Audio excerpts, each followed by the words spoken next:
Hello, my friends. It's your friend Kevin back here again with this week's navigation for the week ahead. This is where I give you a bit of an overview using the moon cycles, the planetary cycles, and a tarot spread for this week. So let's get right to it, shall we? Now, this is for the week of March the 22nd to March the 28th, 2026. We're in week number 13. Now, what I should say about the planetary alignment is that there is a rare Saturn-Pluto alignment this week. Saturn being structure, organization, following rules, all that kind of thing. And Pluto being the one that comes in from left field and turns things upside down, inside out, and backwards. It's a chance to take a deep, long-lasting change in a structured way, if that makes sense. Effort can transform everything. So be prepared to do a little bit of work on the spiritual side, the growth side, and you'll get some help from the universe. So starting off with Sunday, the 22nd, we have an angel numerology number 8 day, which is all about success. Follow my divine daily blast to get a bit more in-depth information about that. The moon is the card of the day, and it's a suggestion of breaking away from family traditional cultural norms in search of individuality, individual identity, sovereignty, if you like. This card shows wolves and dogs somewhat howling at the moon, but basically it says our tame side versus our wild side. And here we say the moon woman rising up out of the water or the ocean. Now in some tarot decks, we see a body of water like a reflection, which is our shadow side. In this case, we've got the actual ocean itself, not just a small pond or a lake. We have an actual ocean with the crustaceans reaching up with their pincers going. And this sea nymph reaching and holding herself up with these two rocks, if you will. So this is suggesting the taming of our wild spirit yielding to an alternative energy. It's also mind-bending as we're taking a walk on the wild side mentally and exploring the mysterious or hidden thoughts underneath it. Excellent for creative people. Great for far-reaching and being expressive. Pay attention to your dreams today, your visions today, your meditation, and you may be getting some surprising reactions that come in the form of coincidences. We can still be grounded even in the light of the moon. Now, the moon today, my friends, is in Taurus, and it's a day to recommit to your meditation practice. Research the internet for inspiration if you're just starting out. I think I said in my daily blast that it would be a good idea to breathe in, inhale and exhale 10 times, nice and deep. Feel that breath go right down to your seat, even as far down as your feet. Moving on. Monday, the 23rd, we have a number 9 ancient numerology, and it's about declaration, liftoff, time to wind things up, time to move on to things, time to get things completed. But we also have the Judgment card here. This could be a thing, a person, or a situation that may well resurrect. And the Judgment energy suggests that if it does, it will appear renewed or different. It's a realization that anything could develop slowly or show up in a flash. Constant change is not a curse, particularly in this situation, but it's also a blessing. It's a liberation of thought, a liberation of ideas. It's a rebirth and a welcome changes. Dealing with the inevitability of something in the past, being given a new energy. The moon has moved into Gemini on Monday and is in harmony with the sun.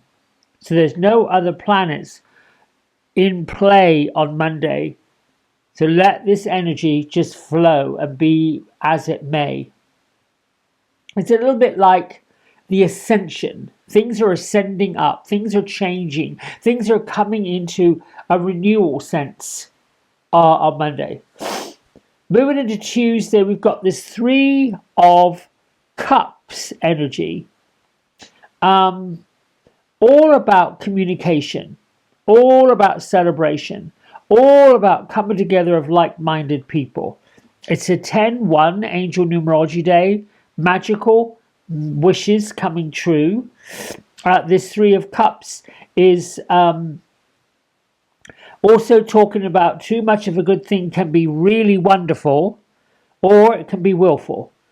This is the coming together of like-minded people with the same common goal in mind. Friendships can be forged, and and big progress can be made with this card. Now, on Tuesday, the moon is traveling through Gemini. Mind how you go, because Mars is in sight and maybe stirring up some old upsets. Watch what you say on Tuesday and to whom you're saying it to, because Geminis have a tendency to put their foot in their mouth. So while you're doing all the celebrating with this Three of Cups energy, be careful that you don't upset the apple cart of someone else. Shifting into Wednesday. Wednesday may be one of 2 days this week where the apple cart looks like it's going to fall apart. Wednesday is a number 2 angel numerology day, a day to be diplomatic, a day to keep the faith, stay steadfast, keep moving forward. Maybe you go into some prayer, being grateful, thankful, understanding, compassionate, sensitive. But here we see our 9 of Wands. Now this is an active state of flux on Wednesday. Either a situation seems futile, it indicates defeat, or requires more time and effort to bring things back together. 9s are numbers of completion and a time to move on. Take what's been learned, lick any wounds that may have festered, and see this as more of a blessing rather than an epic failure. In this card, we see our subject naked, cloaked, head bowed, and the raven or crow on his shoulder, basically letting him know, listen, all is not lost. You still have one that you're grasping onto, even if you've lost the other 8. And we see here all these other crows just picking on the spoils. It looks like the bundle of wands that were once tied together with a red ribbon has come apart, which is what's indicating that sometimes in our lives things have to be pulled apart. You know, like when you want to find out what's going on with a car engine, you got to pull everything out and you got to put it all back together to see if it works.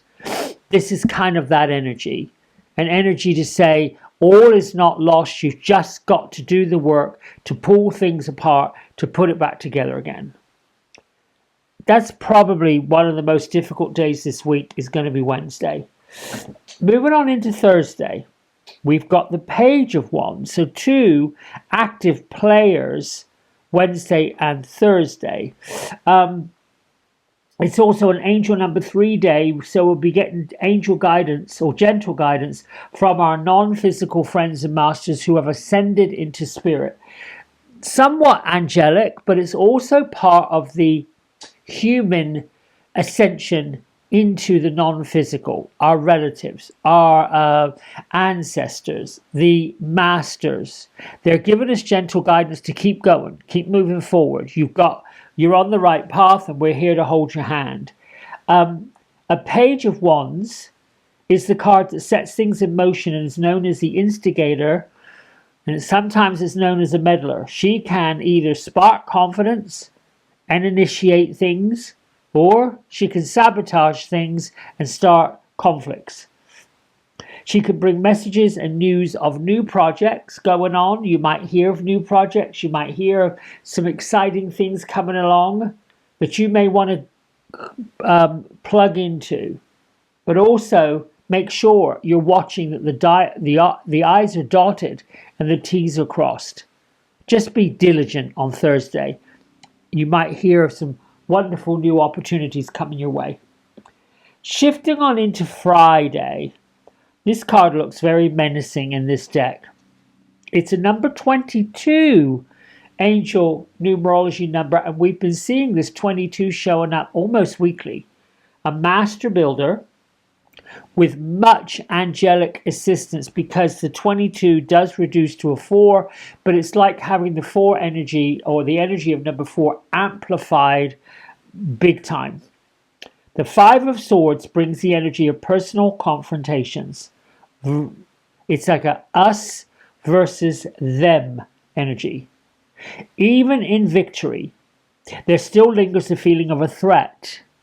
This has the energy of ill-gotten gains, which will ultimately come back on the victor. So, if on the side of the winner, the realization might be, what exactly have I won? And if you're on the side of the loser, we can live to fight another day. This is all about evaluating our own causes with the idea of knowing when we're beaten. So, can be somewhat of a disappointment, can be somewhat of a, not quite so sure I really am doing the right thing. It can be a little bit despondent, but let me just tell you something else. These days, these hurdles, these challenges, these potholes, these bits and bobs are really all part of a much bigger picture. We sometimes have to sweep up the mess before we can get the magic of the miracles. Remember at the beginning of the week I said we've got some work to do, and work we need to do. Roll up our sleeves. You can't necessarily sit back this week and just put your feet up and expect other people to do it. We got to get on and do it. Now, what I'll also say, those who roll up their sleeves and get the work done, meditate, stay with spirit world, do the work, clean up the act, just take care of what needs to be taken care of. Those folks are going to go high and fast and furious. Find a balance this week. I haven't got to Saturday yet. This is a lovely card. Find a balance this week in the turbulence, the turmoil, the difficulty, the challenges. Find that balance with being creative. Get in the garden. Ground yourself in the dirt. Go to the nurseries and look at possible plants you might want to put in the ground. Go to some places that sell fruit trees. See where you can put those in your yard. This is the kind of energy I'm talking about. What else can I say about Friday? Oh, the moon is moving into Leo, but it's also clashing with all kinds of other planets. So this is a day of highs and lows. Meditation will help offset any roller coaster ride of emotion. That's Friday. So it feels like Wednesday starts the feeling of oops-a-daisy. Thursday, we get a bit of a reprieve. Friday, oh my goodness, now what? Saturday, let's move on. And number 5, adventures and changes abound. We have the World card. In a nutshell, all about completion, fulfillment, success, rewards. It's a feeling of interconnectedness and oneness with the planet, with the angels, with all that is. This is a fulfillment that comes in spite of whatever has been going on. This is fulfillment in spite of limitations. It is It is staring your limitations in the face and saying, yeah, not so much. Think of this as being on the journey rather than reaching the destination. Reaching one conclusion successfully leads to the next journey or phase of life's adventures. So I like how this whole week in tarot has come up to this crescendo. We got rid of what we needed to get rid of. We put pay to the tales and the nonsense and the lies and the misgivings that we needed to take care of. I'm hoping this is making sense to you. Now, the moon on Saturday, that will be the 28th, is in Leo. And this is a big day astrologically speaking, because the planetary heavyweights Saturn and Pluto have this rare meetup. It's an ideal time to map out any strategy to reach the goals and change your life. The skies will certainly support all of your efforts. Now, why does this keep on turning off? I have a camera here that keeps on mucking about and I don't like it. Let me see if it comes back up. Well, no, it's not coming back up. All right, so I'm going to use my laptop camera. This did this morning. It distracted me. It made me feel like, what am I doing wrong? What's going on here? I'll sort it out. And I'm sorry, it makes me a bit discombobulated because I do like my big camera up in here, but for some reason it's not playing ball today. Let's see if it can come back up again. I don't know what the problem is with it, but anyway, I digress. All right, that's it, my friends. Thank you so much for liking, subscribing, doing all you do. Your donations are certainly helping, and I will be back tomorrow morning with Divine Daily Blast. Bye for now.